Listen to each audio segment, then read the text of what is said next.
ভাতি খোৱা মানুহে এতিয়া ৰাতি 12টা বজালৈকেও দোকান খোলা ৰাখিব পাৰে কোনো কতো অসুবিধা নাই গুৱাহাটীলৈকে যাওক ব্যৱসায় কৰক অসুবিধা নাই নলবাৰীত ৰাতি 12টালৈকে দোকান খোলা থাকক কোনো চিন্তা নাই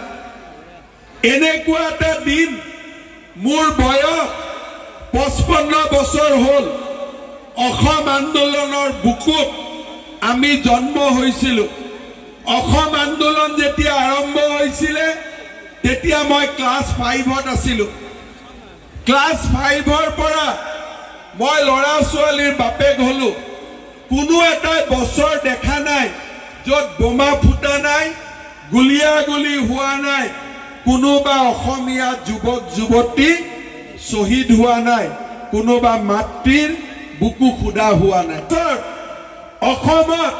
কোনো মাতৃৰ বুকু খুদা হোৱা নাই কোনো মৃতদেহ বগা কাপোৰেৰে ঢাকি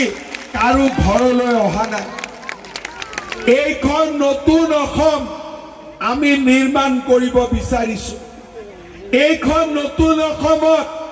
বন্ধ ধৰ্ণা পিকেটিং নহয় অমৃত বৃক্ষ আন্দোলন খেল মহাৰণ সাংস্কৃতিক মহাসংগ্ৰাম এক নতুন অসমৰ সংখনাত সেই নতুন অসমখনক লৈ আজি আমি আগবাঢ়িছো যুৱক যুৱতীৰ আশা আকাংক্ষাক বাস্তৱত ৰূপ দিবৰ কাৰণে আমি চেষ্টা কৰিছো যোৱা বছৰ ইলেকশ্যনত চন্দ্ৰমোহন পাটোৱাৰী ডাঙৰীয়াৰ হৈ মই যেতিয়া ধৰ্মপুৰত আহিছিল তেতিয়া ৰাইজক কৈছিলো ৰাইজ আমাক ভোট দিয়ক আমি 1 লাখ লৰা ছোৱালীক চাকৰি দিম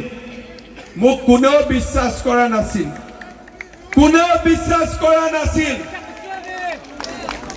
কোৰ পৰা 1 লাখ চাকৰি হ'ব দৰমহা কোনে দিব আৰু চাকৰি বা হলে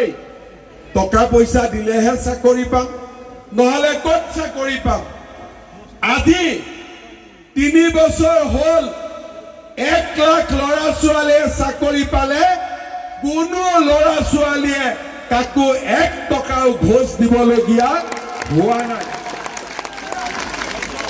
কংগ্ৰেছৰ দিনত অংগনবাদীৰ কাৰণেও ঘোষ দিছিলে মানুহে আজি 1 লাখ লৰা ছোৱালীয়ে চাকৰি পালে ধৰ্মপুৰৰ বহুত মাকৰ লৰা ছোৱালীয়ে চাকৰি পালে টকা পইচাৰ প্ৰশ্ন নাই আজি মই আকৌ ধৰ্মপুৰত আহিছো সামতাত আহিছো এই বছৰ